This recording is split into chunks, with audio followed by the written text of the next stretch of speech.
नमस्कार दोस्तों, आज हमारे इस वीडियो में हम गणगौर की कहानी लेकर आए हैं। एक बार भगवान शिव और माता पार्वती पृथ्वी पर घूमने के लिए निकले।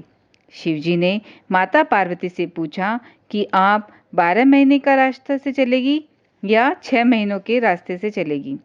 तो पार्वती जी बोली, मैं 12 महीनों के रास्ते से चलूंगी। तब शिव जी ने पार्वती जी से कहा कि आप संसार के लोगों को दुख देखकर आप कोई भी हट नहीं करोगी। पार्वती जी मान गई। शिवजी ने पार्वती जी को लेकर चलते रास्ते में उन्होंने देखा कि एक घोड़ी कष्टा रही थी।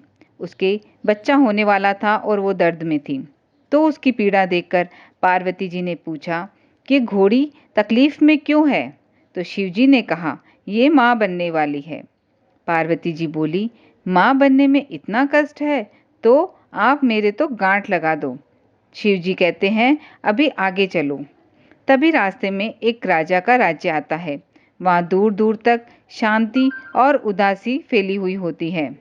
वो उदासी देखकर पार्वती जी पूछती है, यहाँ सब उदास है, शांत क्यों है। तब गांव के लोग कहते हैं, हमारे नगर की रानी माँ बनने वाली है और उन्हें कष्ट हो। तब पार्वती जी फिर से शिवजी से कहती है कि माँ बनने में इतना कष्ट है तो आप मेरे गांठ लगा दो। वो शिवजी के पीछे ही पड़ जाती हैं, पर शिवजी उन्हें ये कहकर आगे बढ़ जाते हैं कि आगे एक बार और गांठ लग गई तो दोबारा नहीं खुलेगी। अब वो आगे बढ़ते हैं तो देखते हैं कि रास्ते में एक गाय कष्टा रही थी। उसकी पीड़ा देखकर पार्वती जी बोली कि माँ बनने में इतना कष्ट होता है तो आप मेरे गांठ ही लगा दो। पार्वती जी हट करने लगी तो शिवजी ने पार्वती जी के गांठ लगा दी। अब वे दोनों आगे बढ़े तो एक गांव में पहुंचते हैं। उस दिन गणगौर का व्रत था। बगीचे में गांव की औरतें गणगौर की पूजा कर रही थी। तो पार्वती जी उन्हें देखकर आ जाती हैं। पार्वती जी को देखकर वो पार्वती जी की पूजा करने लगती हैं। इस पर खुश होकर पार्वती जी उनको सारा सुहाग बांट देती हैं।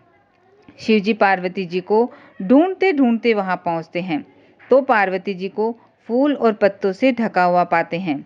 शिवजी जब पार्वती जी को वहां से निकाल रहे होते हैं तो इतने में कुछ ही देर में वहां ब्राह्मण और बनियों की औरतें आती हैं, जो पकवान बनाकर 16 श्रृंगार करने के बाद में पूजा करने आती हैं। उसके जिसके कारण वो दोपहर हो जाती है। वो भी पार्वती जी को देखकर उनकी पूजा करने लगती हैं। पार्वती जी भी उनसे खुश हो जाती हैं। परंतु जब सुहाग देने की बारी आती है तो शिवजी पार्वती जी से पूछते हैं, अब आप इन्हें सुहाग कैसे बांटेगी, आप तो पहले ही सारा सुहाग बांट चुकी हैं। तब पार्वती जी अपनी छोटी अंगुली से मेहंदी और मांग से सिंदूर और आंखों की कोरों से काजल निकालकर उसे एक कोरे कलछे के पानी में घोलकर उन सभी औरतों पर छींटे मारती हैं। इस तरह इन सभी को सुहाग देकर वो आगे बढ़ते हैं। इस प्रकार चलते चलते वो दोनों पार्वती जी के पीहर पहुंच जाते हैं। वहां पहुंचकर सब उनकी बहुत ही आव भगत करते हैं। खूब पकवान बनाए जाते हैं, पर शिव जी जो भी खाना बना होता है वो सब खा जाते हैं। अब पार्वती जी क्या खाए, वो बथुए की साग खाकर पानी पी लेती हैं। दोपहर में जब वे दोनों विश्राम करते हैं तो शिवजी पार्वती जी से पूछते हैं कि आपने क्या खाया। तो पार्वती जी कहती हैं, जो आपने खाया वही मैंने खाया।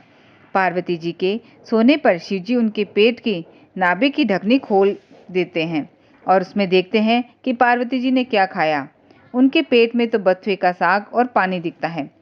पार्वती जी के जागने के बाद शिवजी उनसे कहते हैं, आपने हमसे झूठ बोला था, आपने तो बथुआ और पानी पिया है। पार्वती जी उनसे हट करती है कि आज के बाद में कोई भी किसी भी महिला की ढकनी खोलकर नहीं देखेगा। अर्थात आज के बाद कोई भी किसी भी महिला के पेट में नहीं देख सकेगा, क्योंकि किसी भी महिला के पेट में उसके पीहर और ससुराल की लाज होती है। आप वचन दें। तब शिव जी को वचन देना पड़ता है। उसके बाद से अब तक किसी की भी ढकनी नहीं खुलती है। अब वो दोनों वापस कैलाश पर्वत की ओर निकलते हैं। तब रास्ते में गाय अपने बछड़े को चाटती हुई मिलती है और खूब खुश दिखाई देती है। यह देखकर पार्वती जी शिव जी से पूछती है, आप मेरी गांठ खोल दीजिए। तब शिवजी कहते हैं कि मैंने तो आपको पहले ही कहा था कि गांठ मत लगवाओ, लेकिन आपने तो जिद पकड़ ली। अब वो दोनों आगे बढ़ते हैं तो राजा के गांव में खूब ढोल नगाड़े बजते रहे होते हैं, मिठाइयाँ बांटी जा रही होती है, लोग खूब नाच गा रहे होते हैं और खूब खुशियाँ मना रहे होते हैं। पार्वती जी लोगों से पूछ रही होती है, यह क्या हुआ?